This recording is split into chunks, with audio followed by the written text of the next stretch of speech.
Civilizations die from suicide, not by murder. That quotation comes from historian Arnold Toynbee and is dear to the heart of and central to the argument of Patrick J. Buchanan. Uncommon Knowledge, now.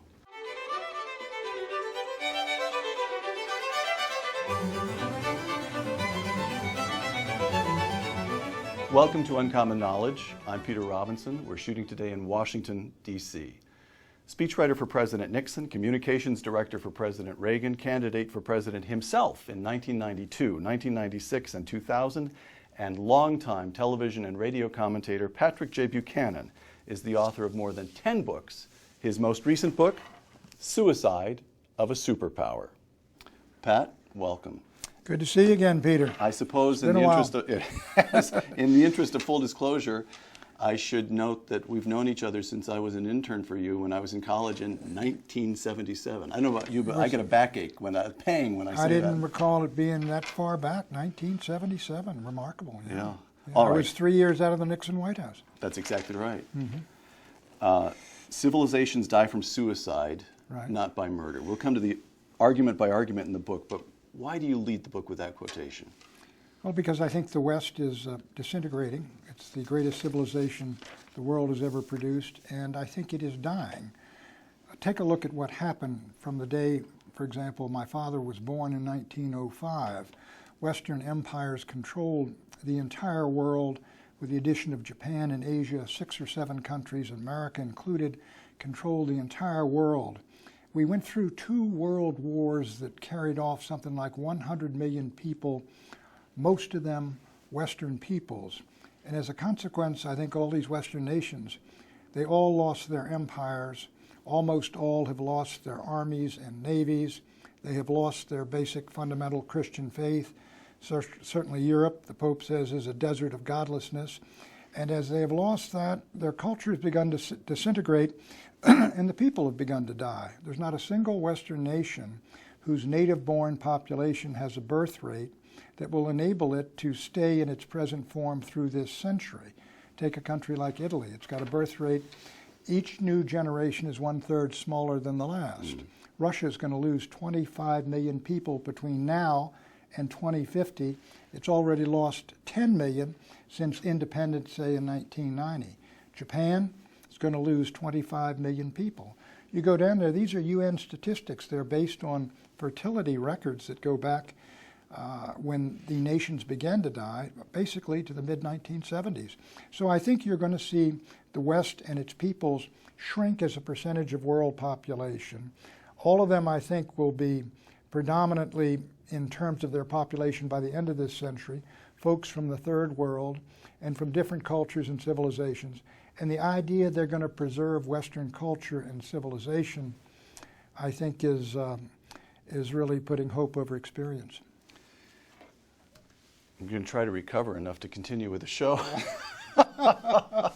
Segment 1, Immigration, Suicide of a Superpower. Quote, the European and Christian core of our country, you just gave an overview, right, now we're talking about the United States, is shrinking, while mass immigration is altering forever the face of America. Close quote. Now, what I want to do is draw some distinctions here to get at the central part of the argument. No descendant of Irish, Scots-Irish, and German immigrants can be against all immigration on principle. Mm-hmm. So draw the distinctions here. What is it about current immigration that's alarming as opposed to past immigrations? Well, the past immigrations, let's take the large immigration that came in from 1890 to 1920. Those were folks, the Irish came in, of course, 1845 to 1849, the potato famine, huge numbers of them. Germans began coming in later in the century. And then you had the folks from Italy, from Poland, from Slovakia, Jews from Russia and the Pale of Settlement. And all of those folks came into this country basically by 1924 when the immigration restrictions were imposed. And this terrified Woodrow Wilson and Theodore Roosevelt. However, we did have a melting pot then. One of the major elements of it was the parochial and public schools, which took these kids who didn't speak the language, and many of them came from broken families, and dropped them, immersed them into America's popular culture and higher culture. They learned American literature, the American language, American history, American heroes, holidays, so that by 1960, 97% of the people in this country all spoke the English language. We all had basically the same Judeo-Christian values. 95% of the country was predominant, overwhelmingly Christian. African Americans were the most churched and Christianized of all. And so we had one country, one nation, one people. And it was an incredible achievement. And since then... And it rested on, in the first place, a long breathing space. Mass immigration stops in 1924 and doesn't begin again until 65. Is that correct? Exactly. You've got 40 years there. And in addition to the 40 years' time of children and grandchildren, you've got these experiences folks went through, the invention of radio. We're all listening to the same radio. Popular culture. You go through the Depression together, those tough times. We go through the war together, which I can remember as a little kid, the enormous patriotism everyone had. And then you go into the Cold War era, the early Cold War era, I would say to 1960, and you got an era of good feeling from Eisenhower and Kennedy. In that time, I mean, listen, the post-war era, as I can recall from my father, when he saw Harry Truman walking across the ellipse wherever he played football, I mean, I was concerned of my old man was going to go after the guy. There was really, but he was walking himself in those days. There was a Truman-McCarthy era, you can call it, when politically we were at sword's point over what FDR had done and how we'd lost all the benefits of victory in World War II. But we were one nation and one people. My father was up at the Holy Name Society. I don't know, they probably abolished that now by now, but in that group, a number of them were Harry Truman Democrats, and my father and his friends wanted to invite Joe McCarthy to speak. And there's a huge uproar over that. But that's straight politics. Right. Now, what's happened subsequent to that, and I don't want to be long-winded in this answer, is that your whole consensus that kept us together has collapsed. We no longer have a common faith. From the 1960s, all those revolutions in the 60s, one of them was a rejection of Christianity, rejection of our moral consensus and moral code. Sexual revolution. Sexual revolution, the anti-war revolution, which degenerated into, part of it, into anti-Americanism. The civil rights revolution, which is initially about equal rights, has now moved on to entitlement and privilege. So I think the things that held us together, I see them all basically disintegrating, and you see society sort of breaking down and breaking apart, and I describe it as sort of balkanization of America. And I just want to be really explicit, because you Google around on this book or on your name, and you get the word racism coming up. Right. I've known you for a long time, so I'm partial toward you, but I believe that on the argument of this book, that's nonsense. Right.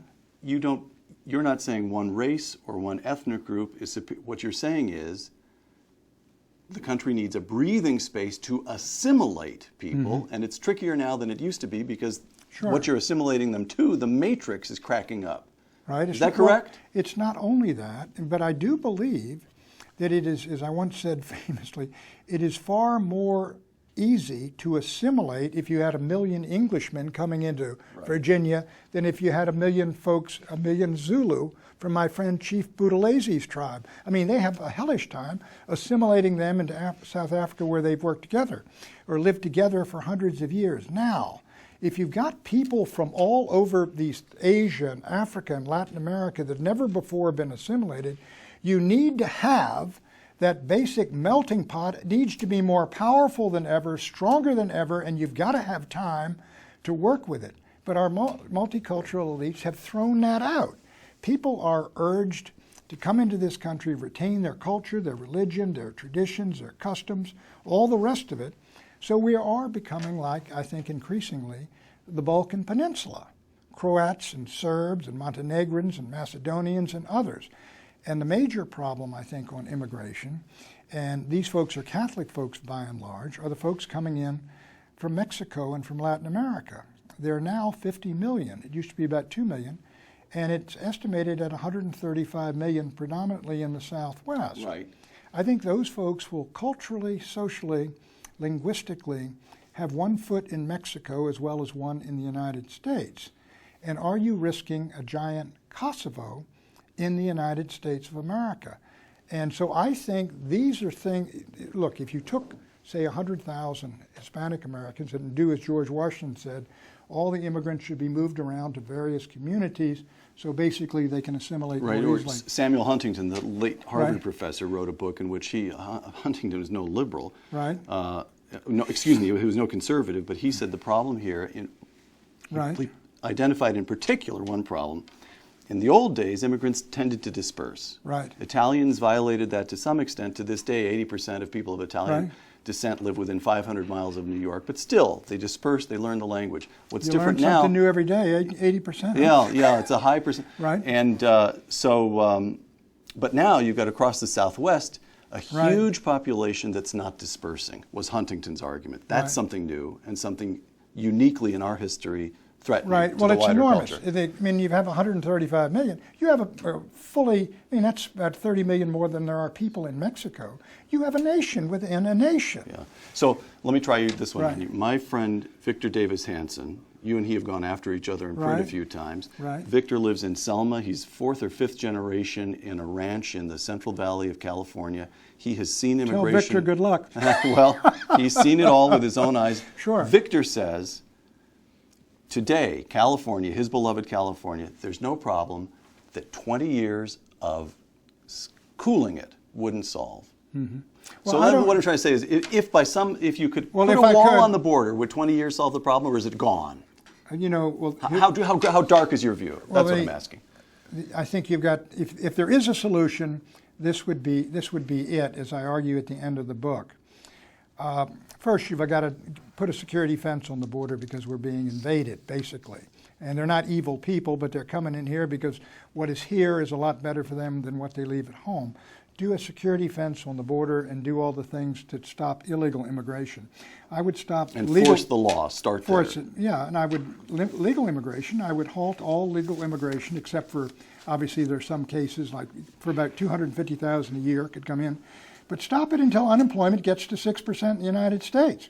Why are you bringing in each year 1 million people to work in the United States when we got 23 million people who are unemployed or underemployed? What are you doing to your own people, black, white, Asian, whatever, by bringing in new workers when you got this enormous unemployment problem?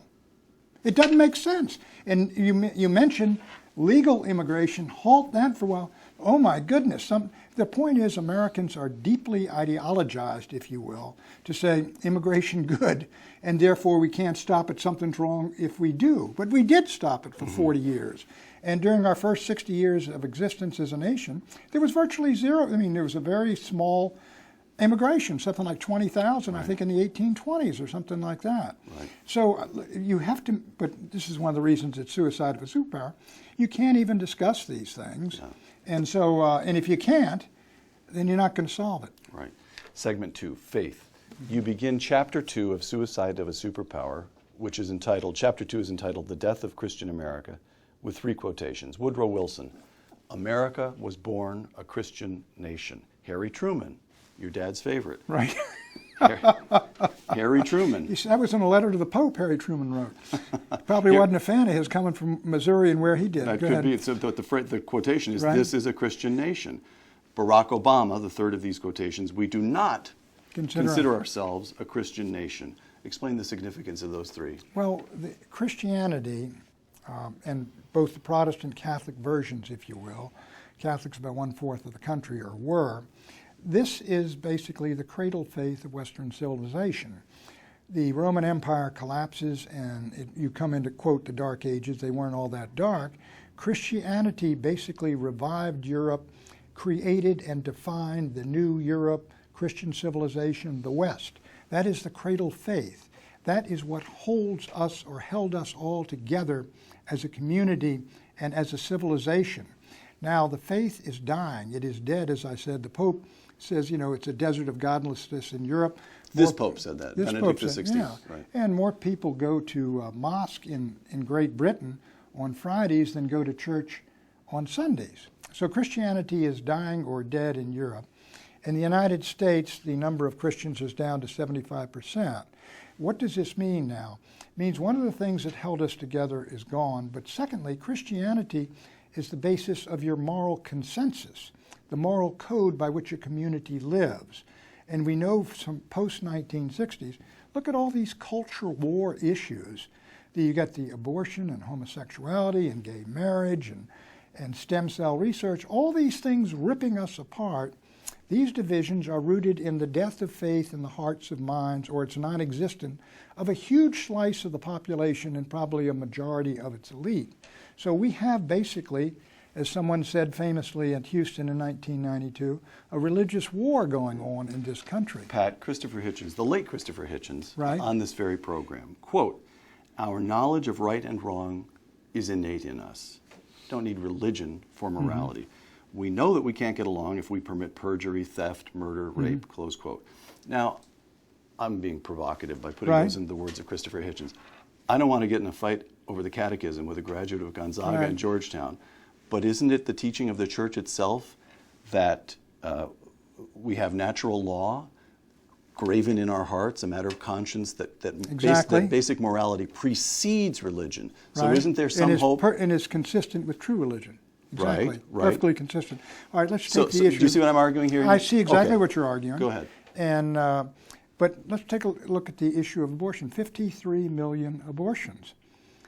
Now, this is, I mean, in America I grew up in, that would have been comparable to what went on in the Soviet Union or Nazi Germany. People would have said that's just impossible. It was illegal in virtually every state, criminal.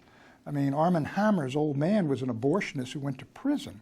So that is a dramatic change. Homosexuality and homosexual marriages. If you criticize them today, you know, that's one of the reasons I'm no longer at MSNBC. This Human Rights Campaign said, look what Buchanan said. He said homosexuality is unnatural and immoral. That was not a controversial statement up until very, very recently. So what I say is, if you've got no common moral consensus or moral code, you don't have a community anymore. And as Christianity diminishes, there's a political aspect here. 90% of all presidential votes for Republicans come from nominal Christians. Right. 90% come from European Americans, white folks, okay? That's what with Nixon and Reagan in their landslides, they were even higher because the percentages of minority folks. Now, Christians went from 85 down to 75%, and they're steadily declining. Some of these, as I write, some of these traditional old Methodists, the Presbyterians, Episcopalians, those churches are disintegrating and dying. Catholic Church is in trouble. So 75% Christian vote continues to fall, and the white vote, which provides 90% of Republicans, is down to 74% of the electorate and 63% of the nation. It continues to fall. As that continues, and there's nothing going to stop it, as that continues, the states of Arizona, Nevada, New Mexico, and Colorado go the way of California. Now, what's California? Well, Ronald Reagan ran 4 times in California, won it in 4 huge landslides. Richard Milhouse Nixon of Orange County fame. I remember that name. He was on 5 national tickets, and those tickets won California every time. He got the highest majority ever gotten as of 1950 in a Senate race. He did lose the governorship. But California is gone. It is gone. After Meg Whitman ran for governor, I talked to Mike Murphy, who was advising her. Mike Murphy, political consultant, Georgetown graduate. Right. I said, Mike, why'd she lose? And he said, she could never win. California's a blue state. It's just gone. It's just gone. The others are gone. Hoover Institution should be looking at a new site. Well, I'm telling my children to look at real estate in Texas. Listen, I'm trying to give you a little hope here. Right. All right? Obama administration announces a regulation that would force Catholic organizations to offer health insurance plans that cover contraceptives, abortifacients, and so forth, all in violation of Catholic teaching. And what happens? Do the bishops, who for decades now have spent more time in politics, in my crude and possibly unfair characterization, than they have engaged in teaching the teachings of the church, lie down and take it? No. Right. Obamacare is responsible for a medical miracle because across America, bishops suddenly grow spines and they push back. And they have, polls show, huge support among Catholic people and indeed Protestant people. You've even got Archbishop Chaput of Philadelphia speaks to a pro-life gathering. Listen to this. This is directed at you, Patrick J. Buchanan. Changing the course of American culture seems like a huge task, but St. Paul felt exactly the same way. Redeeming a civilization has already been done once. It can be done again. Has he been following me on TV? Because I've been asked a question, if we get the right politics, I said, look, the solution to America's problem isn't going to come even from a Ronald Reagan. It's going to take a St. Paul. Because this is what you are talking about, reconverting an entire nation away from the direction in which it is going. And that is why there is such pessimism in this book. Now, did the bishops do a good job on this one? They did an excellent job on this one, standing up, saying, you're not going to force us to do things that violate our conscience. And first time I was down there at St. Mary's where they had the Latin Mass, somebody got up in the pulpit and read a letter from Cardinal Worrell. Cardinal Worrell, yeah. And so it was terrific. But look how don't you far. think, I mean, if you think of the previous generation of bishops, Cardinal Bernardine in Chicago, the seamless garment, which perhaps I'm being unfair to say so, but it seemed to me in practice it was cooperation with the Democratic Party. Mahoney out in Los Angeles, same thing. He come up with the elaborate theological justification for effectively supporting the Democratic Party. Well, now you've got new red hat Cardinal Dolan up in New York. This guy's just gotten punched in the nose. This new generation is tougher in the first place, and these bishops suddenly see that's it. This game is right. Let me agree with you, but look where we are fighting from. Yeah. I mean, if you had done this, no administration would have dared to do or attempt something like this back in the 1950s, 60s, or 70s. Look at how far they've moved the frontier of the state into the church and overwhelmed it thus far to the point where our backs are against the wall and suddenly we decide, hey, they're going to run right over us unless we fight. And so I think they have done a good job here. But the very fact that the state would attempt something like that and then demand a compromise suggests to me that, the retreat has been long and ignominious. Segment 3, Trade, Suicide of a Superpower, quote, "The industrial evisceration of the United States will continue until we make nothing the world wants but Hollywood movies," close quote. By the way, I think that's a little hopeful. Bollywood is going to take over Hollywood. But go ahead and explain that argument. Well, it's the United States of America. When I ran in 1992 and 91, I used to be a free trader, a Milton Friedmanite free trader, until Milton wrote me a letter in 1990 or so, and he said, "Patrick, you are doing the devil's work." And I said, "Way to make a friend." Milton, take a look. I was a free trader, but take a look at the consequences of this doctrine, this policy we have all believed in, conservatives, certainly from 1960 when I entered the movement. And I've been out here and I'm taking a look at these consequences, and it is creating a disaster. And I said, if you go with NAFTA and GATT and the World Trade Organization and take this nation with the highest standard of living in the world, the highest wages, the toughest regulations on manufacturing, and you drop it into a pool where there's about 1 billion foreign workers who will work for 1/10 of it, you will lose every manufacturing job in the United States. In the last decade, the Bush II decade, the United States lost 55,000 factories and 6 million manufacturing jobs, one of every 3 we had in the United States of America. And that's what gets me a little agitated about seeing these Republicans, all of them out there, free trade Republicans, saying we got to get manufacturing back. They all voted for NAFTA. They all voted for GATT. They all went with the World Trade Organization. They all went with MFN for China. And look at last year alone. The Chinese, we sold $100 billion worth of products to the Chinese, a lot of it raw materials and stuff, and they sold us $400 billion. They were $300 billion trade surplus, and they're taking that money and they're moving all over the world and buying resources up. They are practicing what our forefathers practiced in the 19th century, and we're acting like the British, the Cobdenites, and all the rest of that crowd in the British Empire who blew it in the second half of the 19th century by practicing free trade while the Americans dumped products into their markets and protected our own with a tariff. Okay, couple statistics. The United States is still the biggest manufacturing economy in the world. We produce fifth of the world's total manufacturing We're tied with output. the Chinese. In terms of real dollars, according to the Bureau of Labor Statistics, American factories produced, real dollars, real terms, 57% more goods in 2010 than they did in 1987. Manufacturing is up. What's down is jobs. Sure. Productivity is way up. So even as the 19th century comes to a close and 85% of Americans are employed in agriculture, the employment in agriculture drops quickly and steadily throughout the 20th century, but the productivity is up. We're growing more food.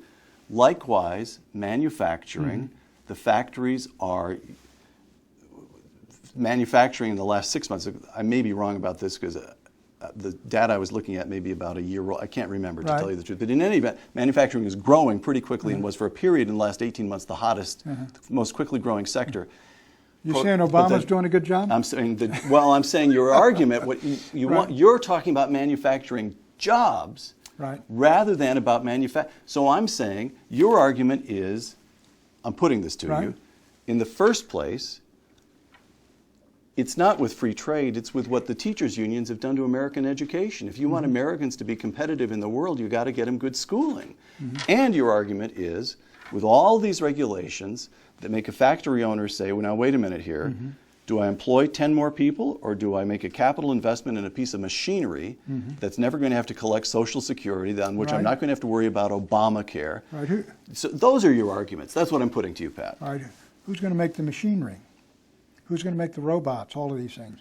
My view is this. There's a lot of people in this country, a number of them, who really do not have the academic skills and abilities or natural academic abilities to do college work in the various, in all kinds of studies. However, they have always been more than able to do work with their hands, tools, and machines. At one point, we produced 42% of all the world produced in manufactures. Americans built of the machines of war, I think half of all the machines of war used on both sides in World War II. My view is very simple. If it can be made here, it should be made here. I don't believe in global free trade, putting Americans making 30 or 20 bucks an hour into competition with folks making $2 an hour. Why did the Chinese sell $400 billion to us and buy $100 billion? 1994, they simply cut the value of their currency in half, which doubled the price of our goods coming in, and cut the price of their goods going out by 50%. I mean, these people manipulate their currencies, and they do it to bring manufacturing home. This is not, people talk about a level playing field. Vince Lombardi did not say, all I want is a level playing field. He said winning is the only thing. And we ought to realize this, this is a rivalry, a competition. It's not war, but it's a lot closer to war than it is to what these folks are talking about. And I think, here's what I would do. Put a 30% tariff on all manufactured goods, or all goods entering the United States. That'd give you $600 billion. Eliminate all corporate taxation in the United States. Every company in the world would say... You got me on point 2 for sure. Right, okay, but here's what companies would say. Let's say Toyota gets its cars assembled here and say, look, if we send in the parts, the drivetrains, batteries, tires, all those things, from here they're going to pay a 30% tariff. Why don't we just move our factory there and produce there? That's what countries do.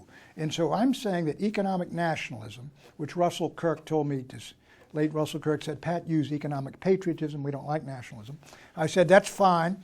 Economic patriotism, just the idea that we are in competition, healthy competition with other countries, and do what is best for America and American workers, and forget about the global economy, because nobody else is thinking about that. Everybody else is thinking about themselves. But one of the things that's best for American workers is being able to buy products inexpensively.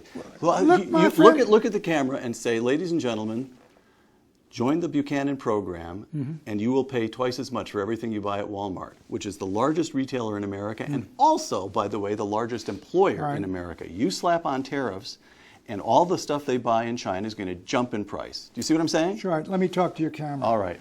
When I was a kid, Converse All-Stars were the best tennis shoes made, and the Keds cost $3, and they cost $5 a pair. Now you can get them from Indonesia for $150 a pair.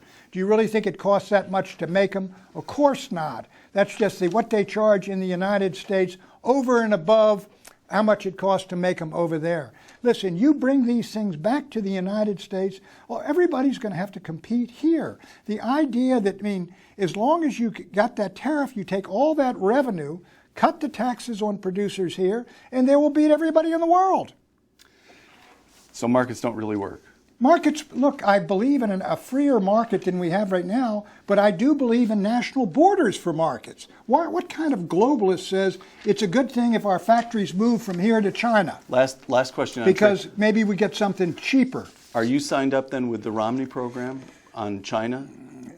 To tell you the truth, I don't understand the details. Right. I'm not sure he's laid out a detailed policy. I haven't found it on his website yet, but he's clearly riled about China in a healthy way.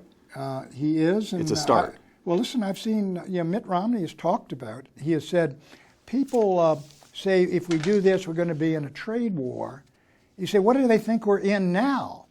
Peter, the last year, we had a trade deficit of something like $550 billion trade deficit. They send us real goods. They send us real objects, and we give them promissory notes. Well, we give them the same promissory notes that put this country in debt. And what do they do with those notes? They go and buy the resources of Australia, of Africa, all the rest of it. Well, we're out there with our foreign aid and all the rest of it. They are serious people. Look.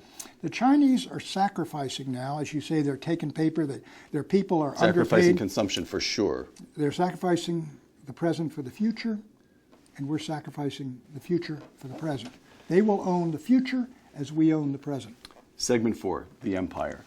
In a section of Suicide of a Superpower entitled, quote, The Cold War Conservatives, you contrast Eisenhower and Reagan on the one hand, with Bush the Elder and Bush the Younger on the other. Give us a brief, I found that passage fascinating. Give us that contrast. Well, Eisenhower was, and I regret to say we weren't very, we liked Ike, but he was sort of an old gentleman when we were kids. And he got a little rough on MacArthur, too, on McCarthy. Who, yeah, he did, but Joe went a little bit over the line by then. I can see you're recalling dinner table conversations in the Buchanan household. But I was at the household. Burning Tree Country Club. I used to see Ike would come out there and he'd tee off, and the Secret Service guys would go down the left and right side of the fairway, and they only had 2 clubs in there. I didn't think they were clubs. But I remember him, and everybody liked Ike, but it was, and when the Democrats had Kennedy and everything, they had a very exciting, challenging candidate, and we were looking for our own. But let me say about Eisenhower, look what he did. He came in, and he said, this war is bleeding us to death. Korea. And he said, I'm going to end it in 6 months. And the Chinese hesitated, and he said, if you don't come to the table and talk, we're taking all the limits off what we're going to use on you fellas. Chinese came to the table. He did the same thing in the Taiwan Straits in '58. He sent, these 8-inch mortars over there, and the guys knew 8-inch mortars were atomic capable.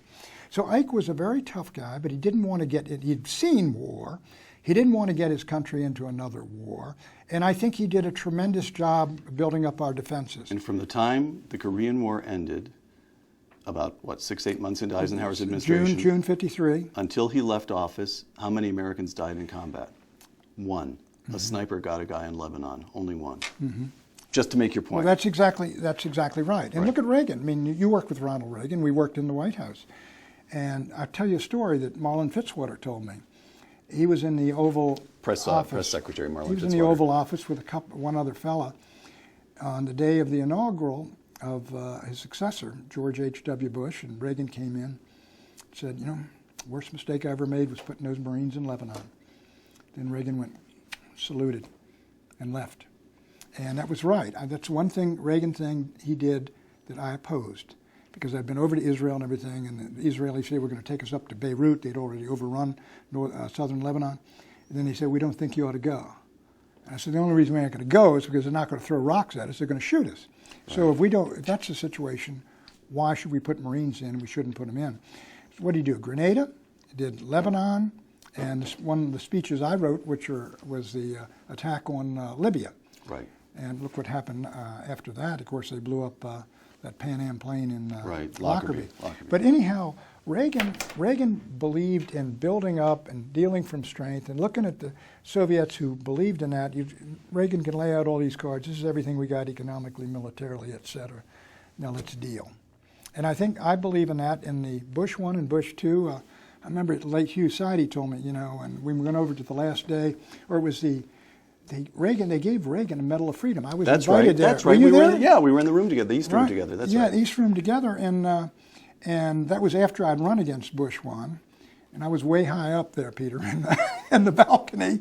But Hugh Sidey said, they're going to have to tear this guy's finger off the trigger here. I mean, Bush 1 was in Somalia, he was all Haiti, he was in Panama, and he's, Desert Storm, and he loved doing all that, New World Order stuff. And what does it all come to now? I mean, what have we done? We've done Panama, we've done Haiti, we've done Somalia, we've done Desert Storm, we've done Gulf War, we've done Libya, we've done all these Afghanistan, all these places.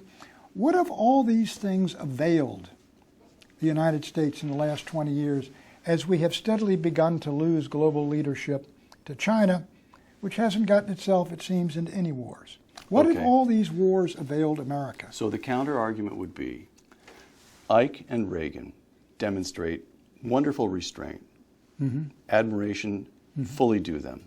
At the same time, we have to recognize that the world is in a kind of freeze at that point because you've got a nuclear-armed superpower over there and a nuclear-armed superpower over here, and the tensions are going to take place just on this narrow border, Taiwan, Korea, and so forth, which Ike froze up.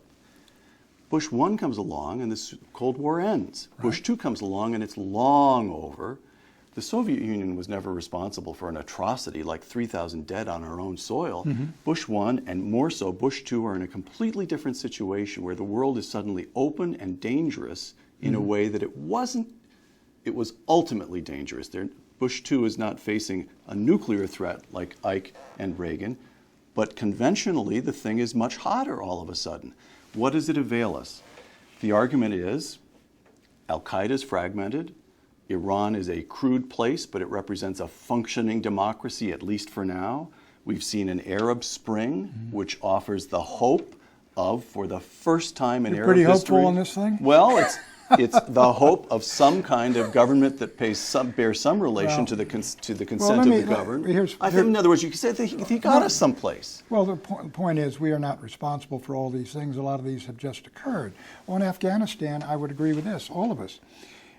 Once you ran down that massacre of 3,000 Americans to Al-Qaeda, and you tell the Taliban, turn these SOBs over to us or we're going to come get them.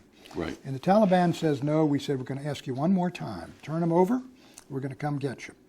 And they don't do it. I agreed 100% with going in there, knocking over the Taliban, going to Tora Bora, capturing or killing the people that did that. But at that point, we should have gone back to Kabul and said, you see what happens when this happens to us, it happens to you.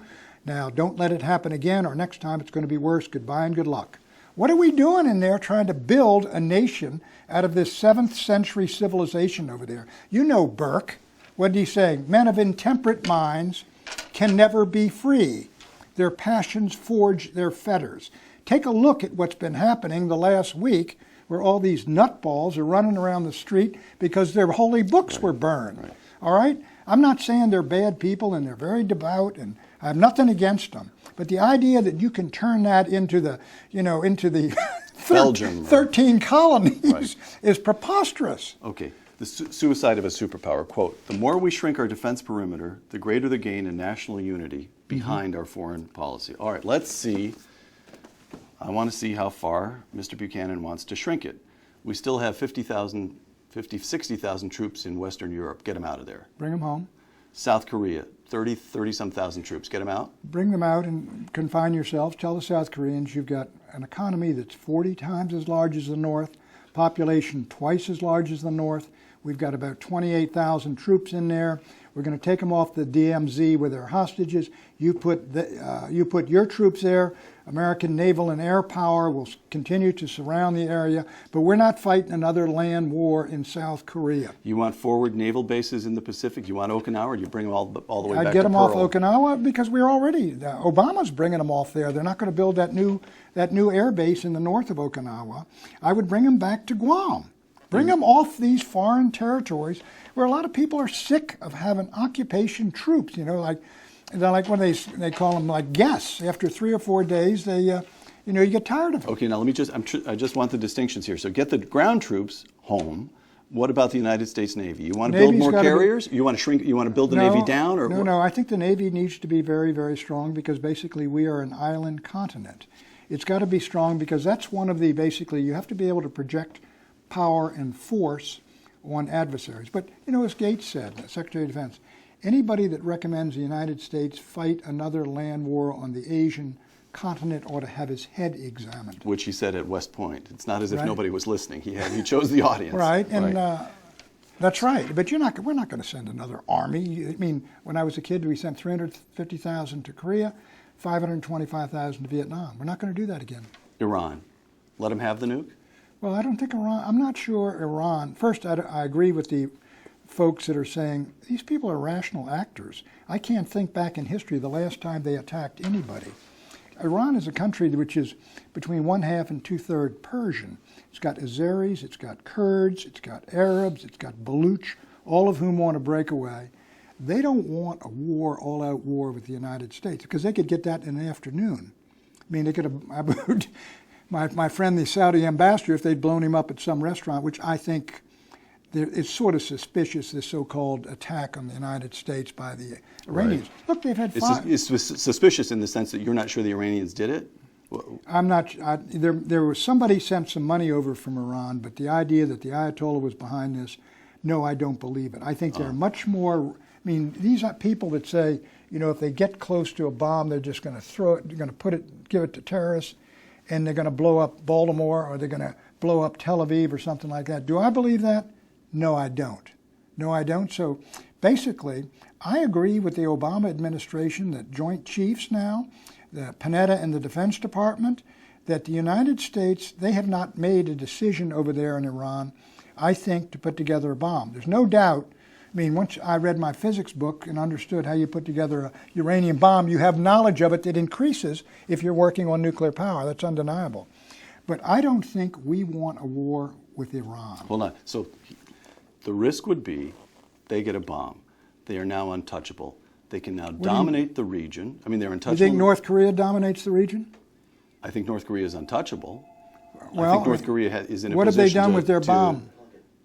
They've kept their people in subjection. And they've kept us from attacking them, okay. Which is what Tehran wants. But let me put the argument. You get Tehran, you give them the nuclear weapon. I'm not going to give them anything. Go ahead. You permit them to get you forbear to prevent them from getting a nuclear weapon. You permit them to dominate the region. I'm giving you the argument. Permit them to dominate the region. You put them in a position to blackmail Western Europe with regard to oil.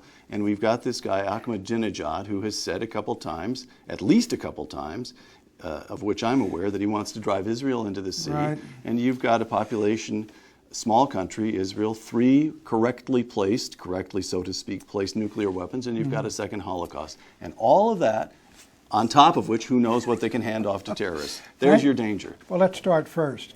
Ahmadinejad has got an awful lot of Baghdad Bob in him. He is a BSer. He is out of favor with the Ayatollah. He was just about on the verge of impeachment. He does not control the military, and he's leaving office in the middle of next year. This guy frightens the Americans. Oh, he did have a Holocaust conference that featured David Duke. Okay, we're frightened of this, the United States of America, of Eisenhower and Reagan. All right, I don't believe Iran wants the bomb. I think they want the capability to build a bomb, but I don't think they want it for this reason. They get one, Turks get one, the Saudis get one, the Egyptians get one, and they are Persian and they are Shia in a Sunni Arab world. They get no new security. They're going to intimidate the Israelis? Are you kidding? Israelis got 200 to 300 atom bombs. If somebody's an existential threat to somebody right now, It's Israel is an existential threat to Iran. They're the ones flying planes out to Gibraltar, testing them, flying them toward Greece. They're the ones that are every day in the news who are thinking, we can't take this, we're going to attack them first. I think the Iranians, but they're going to get an atom bomb and dump. What are they going to tell us to do? Get out of the Gulf? Yeah. And then we say no. And what do? Things get a little tense. Things get a little tense. Yeah, the ball's in your court, Tehran. All right. Listen, on Israel, you're talking about is existential they're going to attack threat. the United States of America? You don't want you're not comparing Israel with Iran. I mean, Britain has had nuclear weapons. France has had. Nobody calls them an existential threat. So your point is, who are they let the Saudis, let the Israelis. I don't say let it. I don't. Look, here's what I would do. First, I would tell the Iranians, and I'm sure we have. Look, they've got the at Natanz and Fordo and all these places. All these things are under IAEA observation by cameras with inspections there, and they're under seal. And you would tell them this is all the enriched uranium. They got it to 5% for the plant, and they do it for 20% because we wouldn't send them the medical, the 20% that you need for medical. I mean, and I benefited from nuclear medicine, as a matter of fact. So we wouldn't send them 20%. What I tell them is, we got this all under lock and key. You guys open that out and you take it out, and anywhere, or we find that you've used these centrifuges to enrich it beyond 20%, and there's only one purpose for that: you're building for a bomb. I think then you have to make a. And you're going to rely on the IAEA, the United Nations, to. The IAEA is taking a harder line than the Joint Chiefs right now. They got this Japanese fella in there who I think is very much sort of on the hawk side, and so what I would do is I would tell the Iranians, look, quietly, look, we know what you got, we know where you're moving, and if you cross these red lines. And the only reason you would cross a red line like that is if you're intending to build a bomb, then there's going to be a fire bell in the night in the West and in the United States. I wouldn't tell them what I'm going to do. But if they do that, then they've made a decision to go for a bomb. But look, these are tough American military officers who have studied this their whole lives. They say they haven't made the decision to go for a bomb. They haven't. With regard to the uranium, they have not taken any of this uranium out to enrich it to 90%. If they do, I think then you've got a far different situation. But do I want to go to war with Iran? No. And why is this our responsibility? Okay. But so I've got it now. You're not saying I'll let them have a bomb. You're not saying that. You're saying quietly, using diplomacy and relying on our strength in the background, set up the red lines and let them know where they are. I think they've been set up, and I think they know where they are. Okay. But the problem with here is the Israelis. Now, the Israelis are fearful that Iran will and is developing a capability which could translate down the road into building a bomb. And there's no doubt that is true. And but they can't take out all these plants. And there's an element of absurdity to bombing plants where the IAEA inspectors have all the uranium under seal. And so I think the Israelis are in a hellish situation. What they want to do, I think, is make an attempt, or making some kind of attempt, get the United States, which could do the job, get the United States to do a shock and awe on Iran like we did on Iraq, and us fight that war. But our guys think, correctly I think, that's not in the interest of the United States, because that whole place, that whole region could go up in a Sunni-Shia battle of all against all. And Americans could be killed in Lebanon by Hezbollah. They could be killed in Afghanistan by Iranians. So our people are looking out for our interests, and the Israelis are looking out for their interests. And the point here is, unlike what Governor Romney said, the interests of Israel are here, and the interests of the United States are here. And that is the problem you're getting with Netanyahu coming here to talk to Obama. And I happen on this one to agree with the Joint Chiefs and Panetta and President Obama if he's reluctant to take us to war. Okay. This is not an endorsement. Israel is and should be an ally, but they have their interests and we have ours, and they do not always coincide exactly. That's going correct? to get you in trouble if you make a statement like that, I'm Peter. summing up Patrick J. Buchanan. That's No. exactly right. Okay. I mean, the Israelis they have their own interests in the region. They're much more narrow than ours, because the United States remains a world power. Look, you know, my uncle fought in North Africa, and the Arabs were very, very friendly. And you have Arabs and Muslims, 1.5 billion Muslims, over 300 million Arabs. We have to have, as a great power and a world power, we want good relations with all of those folks, and the American people deeply admire and like Israel. You want good relations with them, but we have different and broader interests than the Israelis do, and often our interests collide, and when they do, you need people who will stand up for the United States, even if it means taking a certain amount of hits in American society. Read Washington's farewell address. It's right in there, Peter. I'm trying to. Segment 5, The Loyalist. This book, Suicide of a Superpower, cost you a job. MSNBC President Phil Griffin, quote, "I don't think the ideas Buchanan put forth in Suicide of a Superpower are appropriate for the national dialogue, much less on MSNBC," close quote. Why are you putting these ideas on the air then, Peter? NBC created a market opening for me. Question, does he really believe that, or is MSNBC just engaging in niche marketing and repositioning themselves to the left? You know, the truth What's is, going on? Well, the truth is I had a very good 10 years at MSNBC. Folks, I have friends in front of the camera and behind the camera. I knew this book would be controversial, and the fact that it caused the breach or caused my departure from MSNBC, I'll let folks decide whether that says something about my book or something about MSNBC. Describe the television set that H.R. Haldeman had built for his office. Listen, you know what I'm talking Herb about, Klein's, right? That was Herb Klein's, With wasn't the it? three? It was the. I thought it was Haldeman's. No, he got it from LBJ. Oh, really? Yeah, LBJ had it. Gergen had it when I was there. Go ahead. Gergen? Gergen had it in his office when I was there. That does not surprise me. Yeah. Okay. You better clip that out. Two little screens and one big one, so that the White House could monitor all 3 evening newscasts at the same time. Well, here's the thing. I think it was LBJ's, and it went to Herb Klein, and this one was a piece of cabinet work, very large cabinet work, and you hit a clicker, and these doors opened up, and they were 3 36-inch television sets on all 3 networks at one time, and you could click from one to another to see which one LBJ didn't like at that particular time. But everybody marveled. They would go in and look at Herb's thing. I did not know it wound up with Gergen, but I should have anticipated that. But the point is, in those days, which is not all that long ago, right, all you needed was 3 screens to keep up with the electronic media. Today, 500 channels, talk radio, 24-hour cable. 24-hour. Which media environment did you prefer? Which was fairer? Which was better at informing the American people? Well, since I wrote the Agnew speech attacking the 3 networks, we can't go with that model. And I think 24-hour cable has some real problems attendant to it, but I think it's better in the sense that folks can get, what they want much more quickly.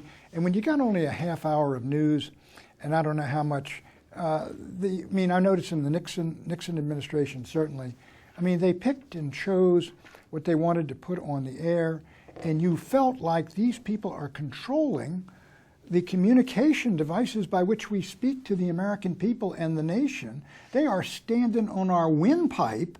And when Nixon's tried to win or end the Vietnam War, like that November 3rd speech, and all 3 of them start trashing it as soon as it's over and trot out Averell Harriman to trash it, that was the reason I said, look, we have to attack these people because they control how we are seen by the American people, and they don't like us. Mental experiment. Rush Limbaugh exists beginning in 1970. How's history different? Oh, I think talk radio is talk radio has been an extraordinary asset of the American conservative movement and the American right, because it is competitive, and what it showed, one thing it showed was that conservative opinion and thought and ideas were desired by an enormous number of Americans, and folks driving in cars and folks driving on the trucks on highways, they voted for these conservatives. You go down and list the 100 top talkers. There might be a couple liberals in there. But only a couple. There's only a couple in these, the big ones, you get Rush in there, you get Hannity in there, get Laura in there, and all the others. And they're very conservative, and I think this has really become a real outlet for conservative ideas and issues. But I do think breaking it down into the MSNBC versus Fox thing reflects what's in that book, which is the division, the polarization, and the divorce and separation of Americans from Americans on issue after issue after issue, religious, cultural, moral, ethnic. I mean, take a look at the media is balkanized, as is the country. Well, it is, and you can go. I remember, a racist back when I was growing up was Bull Connor, putting the fire hoses on folks. Now you can hear that comment thrown out about anybody on, you hear it on cable TV, panels just throw it out, well, he's a racist, he's a racist. Right. Pat Buchanan, the man. Your MSNBC colleague, Chris Matthews, like us, a presidential speechwriter, only his man was Jimmy Carter, said on the air, "I miss Pat already." And Matthews went on to say that there are two Pat Buchanans. Quote, "One highly wonderful and positive. The other, well, that's the one that gets him into trouble." So here's the question. Why are you always picking a fight? There's a lot of what you could say that if you just softened the tone, you took out a barb, you left out the applause line at the end, you could make the same argument and carry more people with you. Well, I think I don't know about that, but I do know this. If in this day and age, if you're not called some names, and you've been in journalism as long as I have, then you probably haven't said anything very much worthwhile, in my judgment. Because of the nature and character where the country is going. What are all these terms, racist, sexist, homophobic? They all say they're all the same thing. They're synonyms for heretic. And what I am is a heretic to the conventional wisdom as it moves further and further left, and you're more and more outside. Things in that, my views in that book, many of them would not even have been controversial had they been written a while ago. Within the Democratic Party, John Kennedy could have read all this. And sure, but I think the country is moving this way, and I don't like where it's gone.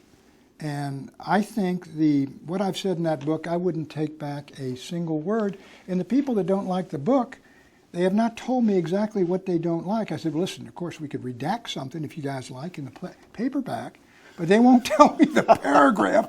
They don't like that title, End of White America, or End of White America.